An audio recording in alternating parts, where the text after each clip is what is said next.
मिरन्धस्य ज्ञानञ्जनशलाकया चक्षुरुन्मिलितं येन तस्मै श्रीगुरुवे नमः। श्रीगौरङ्गा नित्यानन्द श्री अद्वैतचन्द्र गदाधर श्रीवासादि गौरभक्तवृन्द वाञ्छाकल्पतरुभ्यश्च कृपा सिन्धुभ्य एव च पतितानां पावनेभ्यो वैष्णवेभ्यो नमो नमः।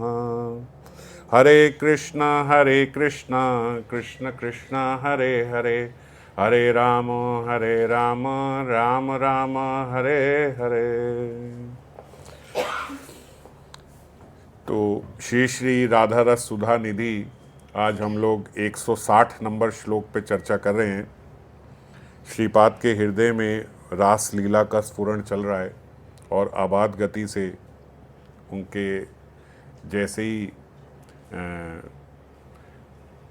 ये लीला जो है उनके हृदय में विराम लेती है, उसके बाद उनकी प्रार्थनाओं के फल स्वरूप फिर लीला आगे वहीं से स्फुरित हो जाती है।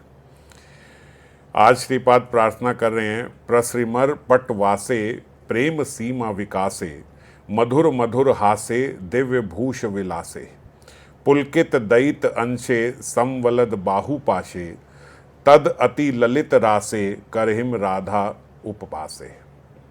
राधा मुपासे। जिस रास के विस्तार प्राप्त पटवास है, पटवास हम लोग आगे चर्चा करेंगे, दो तरीक़ों से इसका अर्थ हुआ है। एक पटवास जो है वो उनके लहंगे को भी बोलते हैं गोपियों के, कि जैसे उनका लहंगा और उनके वस्त्र विस्तारित ऐसे, क्योंकि जब नाचते हैं तो हम देखते हैं कि कैसे विस्तार हो जाता है, तो ऐसे विस्तारित हो रहे हैं। और एक पटवासे ऐसे भी बोलते हैं सुगंधी चूर्ण को, कि किस प्रकार वहाँ पे फ्रेग्रेंस के लिए ऐसे चूर्ण को देवी देवता जो हैं ऊपर से जो देख रहे हैं वो बिखेर रहे हैं। तो वो भी जो फ्रेग्रेंस है, जो चूर्ण है, सुगंधी चूर्ण है, उसको कैसे फैला रहे हैं।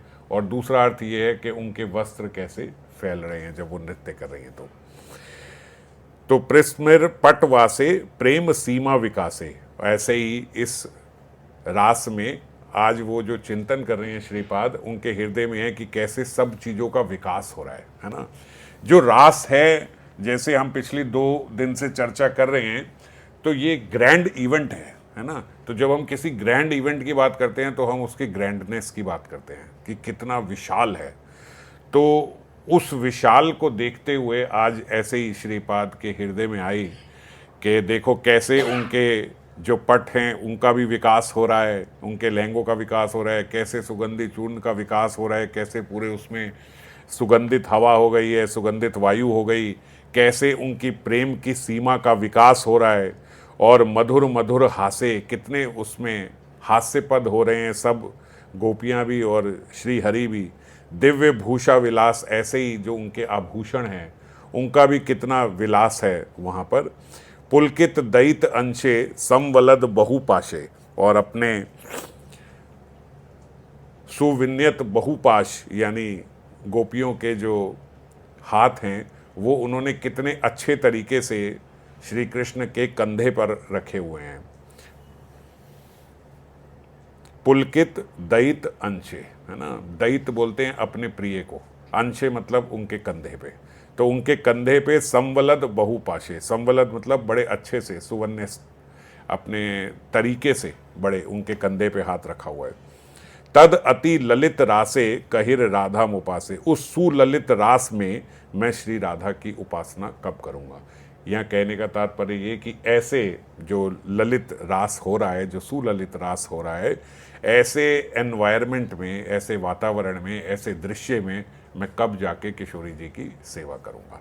किशोरी जी की सेवा तो हर पद पे श्रीपाद मांग रहे हैं, मगर कैसे कैसे कि किशोरी जी जब ऐसे हों, जब ऐसे हो, तो जब किशोरी जी ऐसे व्यवस्थित हों कि रास के बीच में हों और रास अपने पूरे विस्तार में हो, उस समय जो आज का श्लोक है उसमें उनका कहने का तात्पर्य ये है कि खूब विस्तार में है उस समय रास, उस समय मैं किशोरी जी की वहाँ पे सेवा करूँ। पिछले श्लोक में श्रीपाद स्फूर्ति में रास मंडल में रासेश्वरी की नृत्य माधुरी के दर्शन करने के साथ साथ उनकी सेवा का सौभाग्य प्राप्त कर धन्य हुए थे। हमने चर्चा करी थी पिछले श्लोक में कि नित्य माधुरी के साथ उनको तांबूल अर्पण और व्यजन सेवा श्रीपाद करना चाह रहे थे। वह आस्वादन प्रत्यक्ष जैसा ही निविड़ है। देखो, जो आस्वादन होता है और जो प्रत्यक्ष में सेवा हो रही है उसमें जो आस्वादन होता है, ये दोनों आस्वादन सेम ही है। यहाँ जो श्रीपाद का आस्वादन है और जो उनका है। और आगे बताते हैं कि जो पढ़ रहा है और जो सुन रहा है उसको भी वही आस्वादन हो सकता है, यदि उसका वैसा अनुभव बन जाए तो। श्रीमती की सेवा करते करते श्रीपाद की स्फूर्ति में विराम आ गया। नित्य श्रांत श्रीमती के मुख में श्रांति हर तांबुल अर्पित करने को थे। श्रांति हर मतलब जो क्लांत श्रांत हो गए हैं, जो थक गए हैं रास से, वो थकान दूर करने वाला तांबुल। ऐसा वैसा तांबुल नहीं, तांबुल अब थकान दूर करने वाला उसमें क्या है, बोले रिफ्रेशमेंट्स जैसे होती है ना, कपूर आदि, इलायची, लौंग, ये सब ऐसे बनाया हुआ है कि वो खाते ही एकदम फ्रेश हो जाए। तो इसीलिए श्रांति हर तांबुल अर्पित करने को थे कि वह वदन मंडल तिरोहित हो गया। 2 श्लोक पहले किशोरी जी इनको तांबुल दे रही थी तो एकदम लीला में वीरान आ गया, उन्होंने मुंह देखा कि उसमें तांबुल है ही नहीं। और इस बारी क्या हुआ कि वो तांबुल दे रहे थे तो एकदम लीला में वीरान आ गया और तांबुल दे नहीं पाए। तो श्रीपाद आरती से भरकर हाहाकार कर उठे। जितना आस्वादन उतनी पिपासा, और जितनी पिपासा उतना आस्वादन। जितना जितना आस्वादन मिलता है उतनी उतनी प्यास और बढ़ती चली जाती है, और करने की। और जितना और करने का सोचते हैं उतना ही फिर आस्वादन भी जब वो मिलता है तो उसका ज़्यादा होता है। प्यासे को ही पानी पीने का आस्वादन है ना। अगर प्यास ही नहीं है, अब जैसे ये वाली जो कथाएं हैं, जो राधा रस सुधा निधि रूपी जो शास्त्र है, जो वाणी है, ये उन्हीं के लिए है जिनके भीतर पिपासा है, जिनके भीतर ये अभिलाष है और व्याकुलता है कि मैं किशोरी जी की मंजरी इस जीवन में बनना चाहता हूँ या चाहती हूँ, मैं मंजरी स्वरूप को पाना चाहती हूँ। उन्हीं के लिए ये वाणी है। अगर नहीं है तो फिर ये क्या है, फिर ये कुछ भी नहीं है। फिर तो ऐसे लगेगा परिकल्पनाओं का एक दौर चल रहा है, ऐसे ऐसे कुछ भी आप बोलते जा रहे हो, कुछ भी वो सोचते जा रहे हैं, कुछ भी होता जा रहा है ना, ऐसे कि बस ऐसे ऐसे फेरी टेल्स वाली कहानियाँ लगेंगी अगर पिपासा नहीं है तो। और अगर पिपासा है, व्याकुलता है, तो फिर एक एक श्लोक जो है वो भक्त साधक रिलेट कर पाता है कि हाँ ऐसे ऐसे ऐसी तीव्र इच्छा, ठीक है मेरे अंदर नहीं होती पर मैं समझ सकता हूँ कि एक साधक के अंदर ऐसी तीव्र इच्छा होती होगी। मेरे अंदर थोड़ी छोटी इच्छा होती होगी, इतनी स्तर की नहीं है, छोटी इच्छा होती होगी, पर श्रीपाद का जैसे हम पढ़ते हैं तो ऐसे लगता है कि हाँ ऐसी होती होगी तीव्र इच्छा। तो इतना भी अगर लगे कि हाँ होती होगी तो आपका पढ़ना और सुनना फिर सही सफल है। यदि गोस्वामी पादों के अनुभव के माध्यम से श्रीमती की करुणा की एक बिंदु साधक भक्त के हृदय में संचारित हो जाए तो साधक क्या विरह और क्या मिलन में रास माधुरी के आस्वादन से धन्य हो जाए। कैसे होगा, जब किशोरी जी की कृपा का एक बिंदु भी उसके भीतर आ गया। पर आएगा कैसे? श्री गोस्वामी पाद हमारे जो हैं उनके अनुभव के माध्यम से। ये जो हम पढ़ रहे हैं, सुन रहे हैं, इन्हीं के अनुभव के माध्यम से किशोरी जी हमारे पे कृपा करेगी। क्योंकि हमें पता ही नहीं है प्रार्थना कैसी होनी चाहिए, हमें पता ही नहीं है कि वहाँ क्या हो रहा है, तो प्रार्थना तो क्या करेंगे जब हमें यही नहीं पता। तो ये वहाँ का दृश्य दिखाते हैं। जब वहाँ का दृश्य दिखाते हैं तो हम ललायित होते हैं। आज हम किसको बोलते हैं, ये जो एडवर्टीजमेंट हम बोलते हैं, ये एडवर्टीजमेंट क्या होती है, वो आपको पहले से दिखाते हैं। ये देखो, एक सुहाना सफ़र आपको पहले ही दिखा देते हैं, ऐसा ऐसा होगा, आप हमारी गाड़ी में देखो, इस गाड़ी में ये है ये है। इससे पहले आपकी इच्छा ही नहीं बनी होती कि मुझे गाड़ी में ये सब चाहिए, मगर वो सब फीचर डाल के आपको लुभान्वित करते हैं। यही एडवर्टीजमेंट है ना। आप एक हिल स्टेशन में जाओ, आप सोचो एक साधारण सा भाई घर मिल जाए, बस अच्छा खाने को, रहने को, साफ़ सफाई हो, हमें चलेगा। मगर फिर आए होटल, फिर उसके बाद आए रिजॉर्ट, फिर उससे ऊपर 5 स्टार रिजॉर्ट, फिर ये, फिर वो, फिर 7 स्टार, वो आपको और लुभान्वित करते हैं। और फिर आप होते भी हो, है ना। फिर ये मिल जाए तो आज हम देखते हैं एक एक गाड़ी के 7 वेरिएंट, 8 आते हैं। थोड़ा फीचर और 50,000 और, थोड़ा फीचर और 50,000 और, थोड़ा फीचर। आखिरी में देखते हैं कि व्यक्ति जो लेने लगा तो उससे 5 लाख ऊपर पहुंच गया, थोड़ा। ऐसे ही श्रीपाद यहाँ पे क्या कर रहे हैं, धीरे धीरे आपका स्तर बढ़ा रहे हैं। थोड़ा और ऊपर का दिखाते हैं, थोड़ा और ऊपर का दिखाते हैं। व्यक्ति ऐसे होता है कि मुझे यही बनना है, बस यहीं पहुँचा दो मुझे, है ना। तो कैसे लुभान्वित करें, तो ये यहाँ पे गोलोक की एडवर्टीजमेंट कर रहे हैं जो गोस्वामी पाद है। आपको विज्ञापन दिखा रहे हैं, ये देखो ये है, छोटे छोटे ट्रेलर दिखा रहे हैं, ये छोटे छोटे, ये श्लोक क्या है, एक छोटे छोटे ट्रेलर है कि आप आओ उस मूवी में, करेक्टर बन जाओ वहाँ का, यही तो है। तो अभी हमें पता ही नहीं है क्या है, हमें पता ही नहीं है कि ऐसा ऐसा होता है, तो कैसे प्रार्थना करेंगे, कैसे ललायित होंगे? अगर ये ना होते तो हमें क्या पता होता? यदि गौर ना होते हैं तो क्या करते हम? हमें पता ही ना होता, हमें यही ना पता होता कि कोई मंजरी चीज भी होती है। श्रीमन महाप्रभु से पहले किसको पता था मंजरी क्या होती है? सखी पता होता होगा ज़्यादा से ज़्यादा, है ना। उसकी साधना भी बहुत कम लोग करने वाले थे। तो ब्रज की साधना, ब्रज में सखी की साधना, फिर मंजरी की साधना, और फिर ब्रज में क्या क्या हो रहा है और मंजरी कितने गुप्त तरीके से क्या क्या सेवा करेंगी, कहाँ पता था? तो ये सब गोस्वामी पादों के माध्यम से श्रीमन महाप्रभु ने बताया, तो हमें पता लगा, तो हम ललायित हो रहे हैं कि हम ये करेंगे। तो इसीलिए उनके अनुभव के माध्यम से जब हम ललायित होते हैं तो हमारे ललायित होते ही किशोरी जी अपनी कृपा कर देते हैं। असल में किशोरी जी तो कृपा करने को बैठी हैं, वो तो चाहती हैं कि हम सब मंजरी बन जाएं, पर कमी ये है कि हम सब के भीतर वो अभी लालसा ही उत्पन्न नहीं हो रही वहाँ पे जाने की, और लालसा उत्पन्न हो इसीलिए गोस्वामी पाद ने ये शास्त्र दिए हैं। इसी उद्देश्य से इस महावाणी का श्रवण और पठन किया जाता है।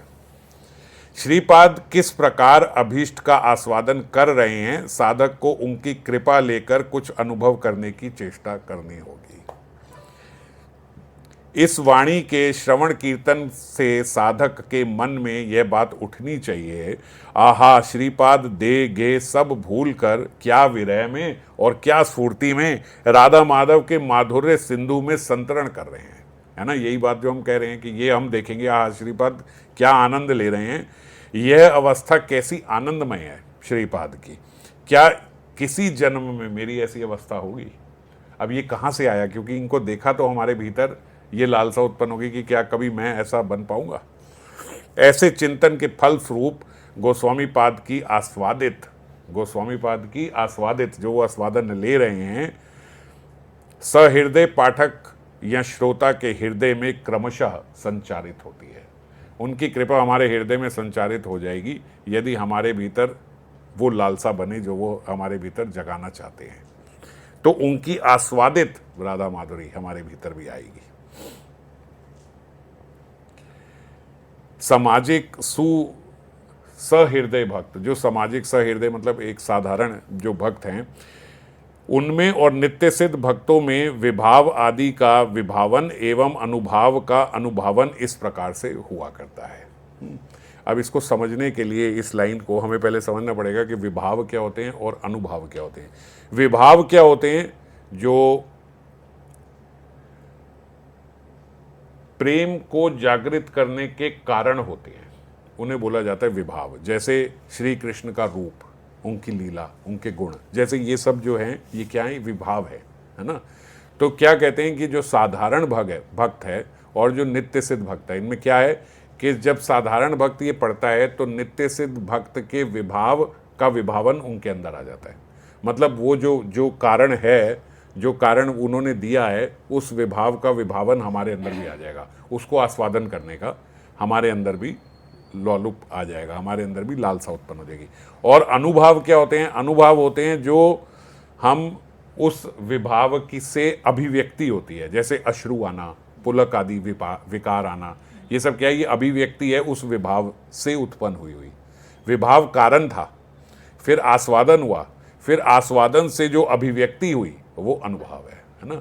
तो उनके विभाव और अनुभाव हमारे भीतर भी आ जाएंगे जब हम ये पढ़ेंगे तो, और केवल पढ़ेंगे ही नहीं, लालसा पूर्ण अगर ये पढ़ेंगे और सुनेंगे तो। श्रीपाद के स्फूर्ति में अभाव जब आता है तो श्रीपाद अभाव में रोते हैं।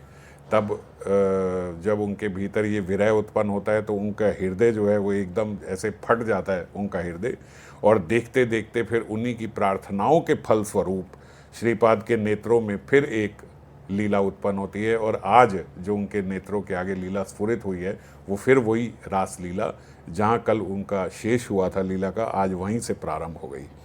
किंकरी के रूप में श्रीपाद देखते हैं कि रास मंडल में एक एक सखी के पार्श्व रास रसिक श्याम सुंदर हैं। सब सखियों के पास श्याम सुंदर हैं, दो के बाद एक हैं तो सब सखियों के पास तो हैं, सारी सखियों के पास। बीच में अनंत सौंदर्य माधुर्य से कल्लोलित सिंधु श्री राधा माधव सुशोभित हैं, बीच में राधा माधव हैं। कोई सेवा परायणा सखी किंकरी रूपा श्रीपाद को युगल की सुमोहन नृत्य माधुरी दिखा रही है।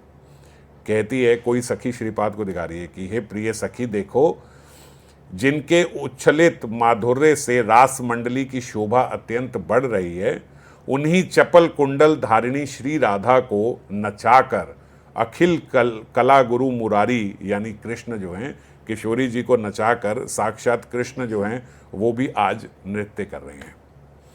अब ये बातें जब हम सुनते हैं तो ऐसा लगता है कि इसमें रास में इतनी बड़ी बात क्या हो रही है, नाच रहे हैं। अब ये क्या किंकरी को दिखा रहे हैं कि देखो देखो कैसे कृष्ण जो हैं वो किशोरी जी को नचा के फिर खुद नाच रहे हैं। ये बात थोड़ी साधारण लगती है सुनने में कि इसमें ऐसी क्या बात है। हमें कोई बोले तो हम बोलेंगे हाँ भाई देख रही हूँ, मैं भी देख रही हूँ हाँ मैं देख रही हूँ। मगर देखने की बात ये है कि ये रास जो है ये साधारण नृत्य नहीं है। देखो दो प्रकार से नृत्य होता है। एक क्या होता है कि नृत्य करके हम लोग भाव लाने का प्रयास करते हैं, जैसे म्यूज़िक चलाया और तेज म्यूज़िक चलाया और फिर उसमें जैसे मान लो डीजे होता है तो आप लोग सब देखते होगे पार्टी वार्टी में लोग पकड़ पकड़ के खींच के लेके आते हैं, आओ आओ आओ आओ नृत्य करे करे करे डांस करे। फिर थोड़ा डांस करने के बाद उनका भाव आ जाता है, फिर वो दूसरों को खींचता है कि अब आप आओ डांस। होता ही नहीं, ऐसा होता है, आप लोगों ने एक्सपीरियंस किया है कि नहीं। पहले नहीं आता, फिर एक जने जिसको आ रहा होता है फिर वो दूसरे को लाता है, फिर दूसरा थोड़ा नाच ले फिर उसको आ जाता है, फिर वो लाता है। ये वो नृत्य नहीं है। ये नृत्य ऐसे नहीं हो रहा है कि पहले लाए कराए फिर उसके बाद भाव आए। ये महाभाव का नृत्य है। महाभाव का नृत्य क्या होता है कि जैसे ही कृष्ण का स्पर्श पाया, जैसे ही श्री कृष्ण के दर्शन पाए, तो दर्शन और कृष्ण स्पर्श पाने से इतना भीतर उल्लास भर जाता है, इतना उल्लास भर जाता है कि रोम रोम नाचने लगता है। तो उल्लास के बाद, और उल्लास भी किसका, महाभाव का। तो जब महाभाव का उल्लास आ रहा और फिर आप नृत्य करने लगे तो वो जो नृत्य है वो ये महारास है। फर्क है, फर्क समझ रहे हो। यहाँ के नृत्य और वहाँ के नृत्य में, यहाँ जैसे हम कभी बहुत मस्ती में आ जाए, जब हम बहुत मस्ती में आ जाए तो हम क्या करते हैं, थोड़ा सा हाथ पैर हिला लेंगे। डांस तो नहीं बोल सकते उसको, मगर अब और कोई शब्द नहीं है तो हम बोलते हैं चलो मस्ती में झूम लिए, नाच लिए हम, है ना। मगर ये क्या है कि ये वो नृत्य है जो हम कल चर्चा कर रहे थे कि अगर संगीत शास्त्र में जाएं और उसमें जाएं तो क्या राग उत्पन्न हो गए और क्या नृत्य हो गया। तो ये नृत्य, ये स्टेप्स, ये जैसे स्वरचित किशोरी जी के जो स्टेप्स हैं, अब स्वरचित कैसे हुए, कैसे हुए, इनके बोलते कोई गुरु तो है नहीं जिन्होंने इन्हें नृत्य सिखाया हो। और एक क्लास नृत्य हो रहा है, और वो ऐसा नृत्य हो रहा है कि आज वो भू भंगिमाएँ और वो उनके जो अंगों की जो भंगिमाएँ हैं वो सीखी जा रही हैं, मगर सीख के भी वैसी नहीं आ रही हैं। और ये कैसे हो रही हैं, बोले ये महाभाव का उल्लास है। जब महाभाव उल्लसित हुआ तो जो नृत्य हुआ ये वो नृत्य है, समझ गए। इसीलिए असाधारण है, हर चीज रास में जो है वो असाधारण है। पर मेरे जैसे लोगों के पास ना तो वो भाव है और ना वो शब्द हैं कि उसे वो व्यक्त किया जाए, वरना साधारण कुछ भी नहीं है। उनके रत्न वलय पुनः पुनः आंदोलित हो रहे हैं। रत्न वलय मतलब जो उनके कंगन हैं रत्नों के, वो आंदोलित हो रहे हैं जब नृत्य कर रही हैं सब सखियां। तो उनके चंचल, और खास करके यहाँ वो किशोरी जी को दिखा रही हैं, जो सखी मंजरी दिखा रही हैं, उनके चंचल कर किशलय नयन भंगी के ताल ताल पर सुचालित हो रहे हैं। उनके कर किशलय मतलब जो कोमल उनके हाथ हैं, जो हथेलियां हैं कोमल, मतलब ऐसी कोमल उनके जो हाथ हैं वो नयन भंगी के ताल ताल पर संचालित हो रही हैं। इतना सिंक्रोनाइजेशन हो रहा है नयन भंगिमा का और हाथों का कि जब हम देखते हैं, जैसे होता है ना, हम देखते हैं कि सारे स्टेप्स मैच कर रहे हैं हाथ के और पैर के, जैसे हाथ वैसे ही पैर जा रहे हैं, जैसे ये वैसे ही जा रहा है। तो ऐसे स्टेप्स मैच किसके साथ करें, नयन भंगिमाओं के साथ। अब ये अद्भुत बात है, ये हम यहाँ नृत्य में नहीं देखते। कोई हाथ हिला लेता है, पैर हिला लेता है, कमर साथ में हिला लेता है, पर नयन भंगिमाओं के साथ हाथ हिल रहे हैं, ये एक अद्भुत बात है। उनकी सुमोहन नृत्य भंगी देखकर आकाश के चांद की गति स्थगित हो गई है। आकाश के चांद की गति स्थगित इसलिए हो गई है क्योंकि आकाश का जो चांद है ये भी आज कोई साधारण चांद नहीं है। जैसे हम शुरू में चर्चा करते हैं भगवान अपिता रात्रि शरद उत्फुल्ल मल्लिका, तो ये जो पहला श्लोक और दूसरे श्लोक में चांद के बारे में बताया, मुखम प्रचाया विलिंपन अरुणेन शांतमयी, जो ये चांद निकला है ये पूर्ण चांद लेकिन लालिमा के साथ चंद्रमा निकला है। तो बोलते ये चंद्रमा वो चंद्रमा नहीं है जो चंद्रमा रोज निकलता है। ये चंद्रमा क्या है? बोले ये श्याम सुंदर का मन है। लाल कैसे हुआ? बोले किशोरी जी के भीतर है ना उनका मन, तो उनके वक्षों से लगा जो कुमकुम है वो भी साथ में उस पर आ गया। इसीलिए प्रचया विलिंपन अरुणेन, अरुण वर्ण का चांद। कहाँ सुना है अरुण वर्ण का चांद? मगर आज चांद जो है वो अरुण वर्ण का हो गया। और वैसे भी बोलते हैं कि रास में ये बात तो प्रचलित है कि रास में केवल एक ही पुरुष है, दूसरा पुरुष आ नहीं सकता। तो बोले चांद कहाँ से आ जाएगा? चांद भी तो पुरुष है, तो कहाँ से चांद आ जाएगा? इसलिए बोले उस चांद को एंट्री नहीं मिली रास में। रास में जो उदय हुआ है वो श्याम सुंदर का मन है।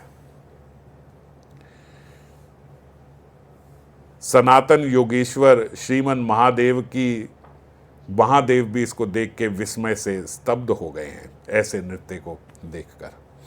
किंकरियां श्री राधा माधव के नृत्य के समय पटवास अथवा सुगंधित चूर्ण रस मंडली में विकीर्ण कर रही हैं। किंकरियां जो ये सेवा कर रहे हैं, तो अब सेवा क्या कर रहे हैं? बोले ये जो एक चूर्ण है सुगंधित चूर्ण, जैसे आज हम स्प्रे करते हैं फ्रेग्रेंस करते हैं, ऐसे सुगंधित चूर्ण रास मंडली में विकीर्ण कर रहे हैं। उस चूर्ण से रस मंडल सुवासित हो गया है। स्वर्ण की विमान चारिणी देवियां भी रस दर्शन कर विमोहित होकर आकाश मार्ग से पुष्प वृष्टि कर रही हैं। ऊपर देवी देवता भी सब अपने विमान में आ गए थे, वो भी ऊपर से पुष्प वृष्टि कर रही हैं। जितनी देवियां हैं सब वो विमान लेके आई हुई हैं वहां पे। अथवा सुगंधित चूर्ण विकीर्ण कर रही हैं, वो भी ऊपर से सुगंधित चूर्ण डाल रही हैं। उनके रास दर्शन की एवं भगवत प्रेम में विमोहित होने की बात श्रीपाद शुकदेव जी ने भी कही है। यहाँ पे श्लोक संख्या एक गलत है, 10:33:19 लिखा है, 10:33:18 में ये बताया गया है।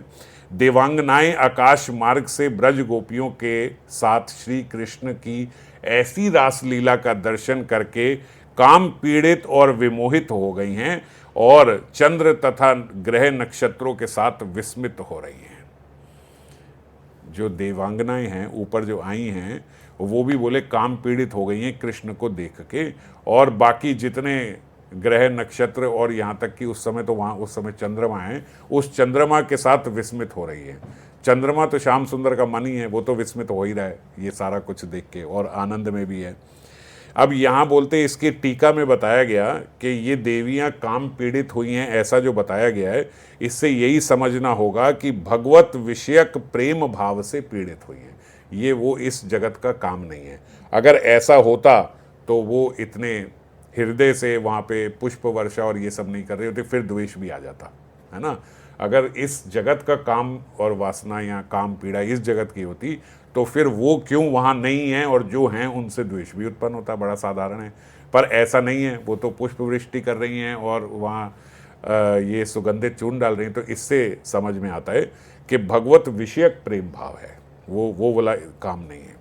अथवा पटवास शब्द का अर्थ पट वस्त्र और साड़ी भी होता है, जैसे लहंगा साड़ी जो जैसे हमने चर्चा करी कि जब गोपियां जैसे घूम रही हैं तो उनका पटवास जो है वो विकसित हो रहा है। अर्थात जब गोपियां चक्रवत घूम घूम कर नृत्य कर रही हैं तो उनके पट वस्त्र घाघरा रस मंडल में प्रसारित हो रहा है। कितना पूरे रास मंडल में ऐसे प्रसारित हो गया, ऐसा बोला जाता है। हमारे तो आचार्यों ने ये बात कह दी कि भैया जैसे चंद्रमा को एंट्री नहीं मिली ऐसे पवन देव को भी एंट्री नहीं मिली। पवन देव भी तो पुरुष हैं, पुरुष तो एक ही होना चाहिए। तो बोले गोपियां वहाँ पे देख रही हैं कि श्याम सुंदर के चेहरे पे जो है श्वेत बिंदु आ गए हैं, श्रमित हो गए हैं हमारे श्याम सुंदर जी। तो वो श्रमित हो गए, इसलिए गोपियों ने जोर जोर के घूमना शुरू किया और अपने घाघरे से महाराज ऐसी हवा कर दी वहाँ पे कि पूरा वातावरण जो है वो सुगंधित वायु से भर गया, सुगंधित चूर्ण से और वायु इनके घाघरे से। बोले वो बोले वायुदेव की एंट्री नहीं थी इसलिए वो नहीं आए, ये इन्होंने घाघरे से वहाँ पे हवा करी। फिर रासलीला में प्रेम सीमा का चरम विकास है। प्रेम की चरम सीमा है महाभाव। अब उन्होंने प्रेम की भी चरम सीमा बोली है ना, और प्रेम की चरम सीमा महाभाव है। वे ही महाभाव स्वरूपनी श्री राधा और उनकी महाभाववती सखियां इस रासोत्सव के मिलन मेले में विचित्र प्रेम परिपाटी के साथ श्री कृष्ण की सेवा कर रही है। ये एक परिपाटी तो हमने अभी सुनी कि कैसे प्रेम परिपाटी की हवा भी वही कर रही है। यह रासलीला उनकी प्रेम परिपाटी है, प्रेम परिपाटी का ही महामहोत्सव है। किंकरी पारस्परिक उनकी प्रेम परिपाटी देखकर प्रेम सीमा का चरम विकास अनुभव कर रही है। जो श्रीपाद ने यहाँ पे बोला है कि प्रेम सीमा का चरम विकास हो रहा है। और सुखदेव मुनि ने भी इसी जो परिपाटी है प्रेम की, इसका वर्णन किया है। उन्होंने 10वें स्कंद के 33वें अध्याय में 9 से 15 तक जो इनकी परिपाटी है उसका वर्णन किया है। कैसे, बोले क्या परिपाटी है? बोले बिल्कुल ऐसा इनका आज सारी सखियों का और कृष्ण का ऐसा संबंध हो रहा है कि सब एक दूसरे की सेवा कर रहे हैं, है ना। ऐसे घुल मिल के हो गए हैं कि जैसे एक गोपी अगर थक गई है रास में, नृत्य में, तो थक के क्या करती है? बोले अगर वो थक गई है तो श्याम सुंदर मैं बहुत थक गई हूँ, मेरे से अब और नाचा नहीं जा रहा, ऐसे कह के अपना सारा भार उनके गले में अपना हाथ डाल के उन्हीं पे डाल देती है। आज यहाँ कोई संभ्रम नहीं है, कुछ नहीं है, भैया श्याम सुंदर हम थक गए, और अपना पूरा ऐसे गले में हाथ डाला और लटक गई उनके गले से। ये परिपाटी जो है ये देख के किंकरी आनंदित हो रही, क्योंकि ऐसे असाधारण है, ये दिखता नहीं है ऐसे।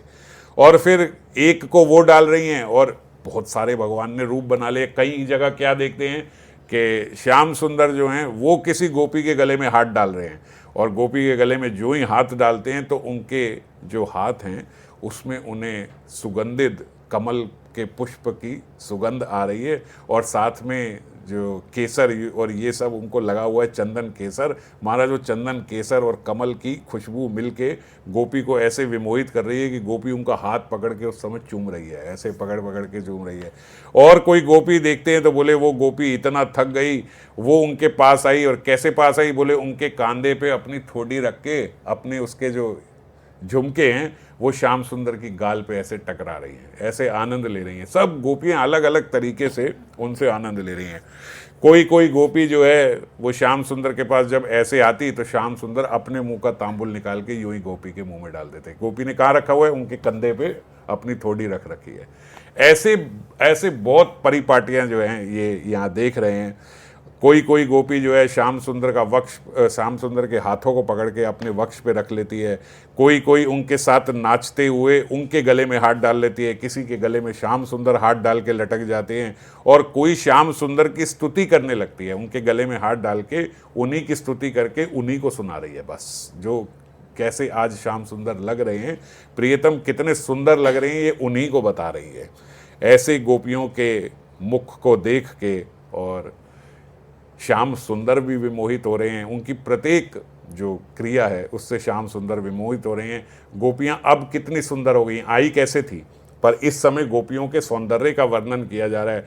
बोले एक एक पुष्प श्याम सुंदर के पगड़ी से एक पुष्प निकाला कि और सखी ने वो पुष्प अपने कान के पीछे ऐसे ही लगा लिया। आज कोई भेद नहीं रह गया है, आपस में सब ऐसे नृत्य कर रही हैं, ऐसे उनके साथ खेल रही हैं, कूद रही हैं, और यही श्याम सुंदर भी बड़े प्रसन्न हो रहे हैं, मुग्ध हो गए हैं, और गोपियां भी मुग्ध हो गई। तो ये जो परिपाटी, जैसे हम देखते हैं ना पार्टी पार्टी में, आज तो बहुत ऐसे हो रहा है, तो ये सब जो रास में हो रहा है ये किंकरी देख के इसी को बोल रहे हैं, जो उनकी प्रेम सीमा है उसका आज चरम विकास देखने को मिल रहा है, और सबके बीच हो रहा है, और सबके साथ हो रहा है, और सब प्रसन्न हो रहे हैं, क्योंकि सबको और कुछ दिख नहीं रहा है, बस उनको अपने साथ ही कृष्ण दिख रहे हैं। फिर रासमंडल के मधुर मधुर हास्य की बात करते हैं। रासमंडल में मधुर मधुर हास्य भी सुशोभित है। बाबा बताते रास आनंद रस का ही महोत्सव है, हृदय का आनंद हास्य में तो व्यक्त होता ही है। तो जब इतना आनंद हो रहा है तो फिर हंसी तो ऐसे ही आए जाती है, और जोर जोर के सब हंस रहे हैं। भावपूर्ण हास्य है, तभी इस हास्य माधुरी की तुलना और कहीं नहीं है। श्रीपाद शुक मुनि ने भी इसका वर्णन किया है। सुस्मृत भ्रूविलासई, सुस्मित भ्रूविलासई, ये सुस्मित उनकी जो हंसी है, इसका वर्णन सुखदेव मुनि ने भी किया है। मधुर हास्य के साथ मनोहर भ्रू विलास। महाराज कोई भी चीज ऐसी अकेली नहीं होती, हंसते भी हैं तो हंसतों के साथ जो आंखों के इशारे होते हैं वो भी उसके साथ मैच कर रहे होते हैं। परस्पर के हास्य माधुरी से कृष्ण और गोपियां दोनों का ही मन विमोहित है। दोनों एक दूसरे को हंसता देख के दोनों और आनंदित हो रहे हैं। फिर दिव्य भूष विलास है। रास में दिव्य अथा अप्राकृत भूषण है जो गोपियों ने पहने हुए हैं, और मधुर विलास है। अब बोलते भैया जो आभूषण पहन के आई थी, जब शुरू में हमने चर्चा करी थी तो सब टेढ़े मेढ़े आभूषण पहने थे, हैं हम चर्चा कर रहे थे, भाग के आई और सुखदेव गोस्वामी ने ही बताया, कंगन को कानों में लगा लिया, कानों के पैर में लगा लिए, अंगूठी पैर में पहन ली, पैर के बिच्छू हाथ में पहन लिए, और आज यहाँ पे कह रहे हैं दिव्य भूष विलास है। तो ये बात कैसे हो गई? अब ये दिव्य भूषण कैसे हो गए? इसलिए कहते माधुर्य सिंधु में जो भी गिरता है वो माधुर्यमय हो जाता है।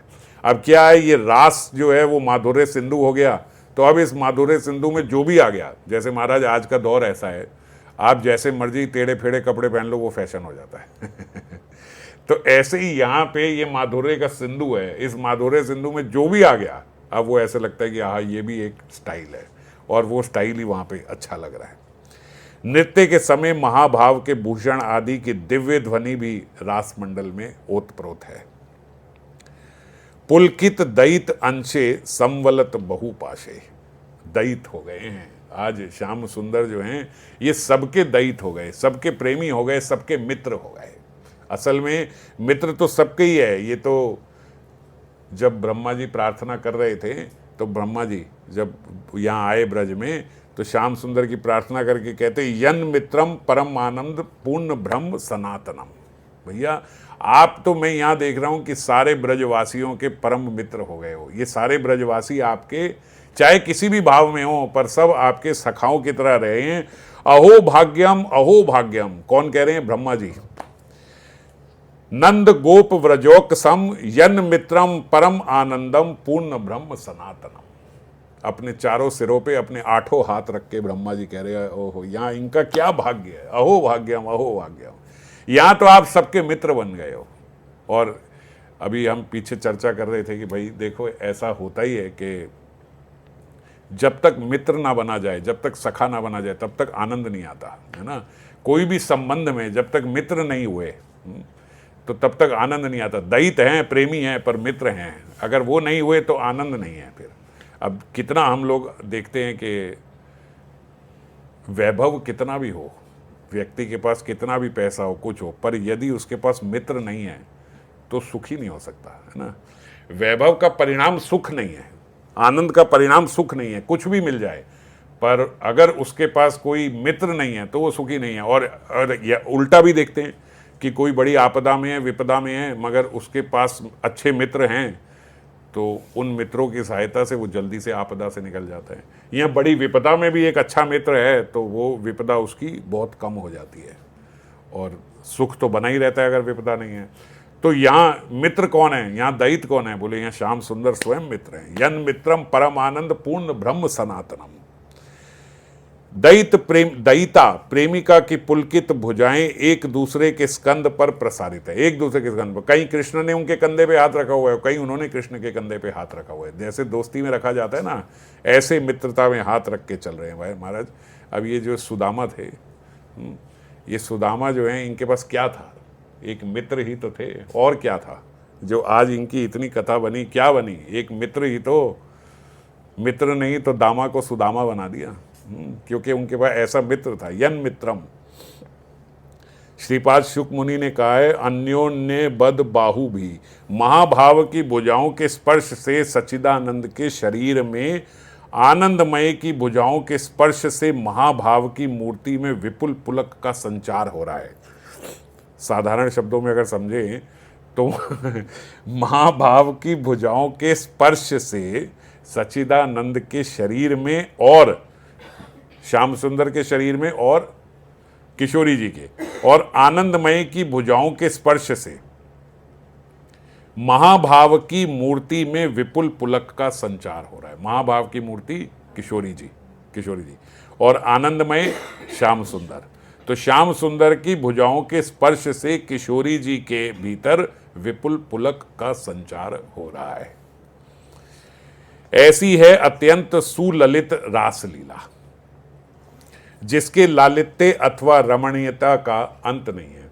लालित्य मतलब जितनी ये सुंदर है, जितनी कोमल है, जितनी रमणीय है, इसका बोले कोई छोर नहीं है, कोई अंत नहीं है। वस्तुतः प्रेम वस्तु ही सुललित है। वस्तु में ये देखो, ये इतनी कोमल क्यों है, इतनी सुंदर क्यों है, जैसे हमने शुरू में चर्चा करी, वस्तु में जो वास्तव में जो प्रेम है ना, वो प्रेम के कारण ही ये इतनी सुललित है। रास का लालित्य अखंड अद्वय ज्ञान तत्व के मन तक को पागल बना देता है। अगर श्री हरि के हम वैसे ऐश्वर्य के उनके भाव देखें तो वो अखंड हैं, वो अज्ञान तत्व हैं, वो अद्वय हैं, पर आज यहाँ पे पागल बन रहे हैं। पागल मतलब मोहित हो रहे हैं, आनंद हो रहा है। कैसे? गोपियों ने पागल बना दिया। जैसे स्पष्ट यहाँ पे ऐसे ही लिखा कि उनके मन तक को पागल बना दिया। कैसे बना दिया? क्योंकि यहाँ आज कोई ऐश्वर्य उनके भीतर प्रस्तुत नहीं है, केवल प्रेम से ही जीते जाते हैं। कहीं कहीं जगह तो ऐसा बोला, बोले ईश्वर कौन है, ये कौन है? बोले साक्षात हरि, वो दो ही चीज़ें केवल पाते हैं। आप कितना भी खिलाओ, बोले वो दो ही चीज़ें खाते हैं। जब उन्हें मीठा खाना हो तो भक्त के भाव खाते हैं, जब बहुत अच्छा खाना हो तो भक्त के भाव खाते हैं, और बोले जब कुछ तीखा खाना हो तो बोले उसका अहंकार खा जाते हैं। वो उसका अहंकार तोड़ने के लिए फिर महाराज उसका जो अहंकार है वो पूरा सर्वस्व ले लेते हैं, ऐसी अवस्था बना देते हैं उसके भीतर अहंकार रही ना। तो बोले क्या हुआ? बोले कुछ नहीं, हमारे श्याम सुंदर जो है इनका तीखा खाने को मन था महाराज, सबरा अहंकार का साधन हमारा ले गए। नाही जाने स्मृते रास मनो के कीदृश भवेत। मुझे नहीं पता जब मैं रासलीला का स्मरण करता हूँ तो मेरा मन कैसा हो जाता है। श्रीपाद की स्फूर्ति में ये सब देखते देखते विराम आ गया।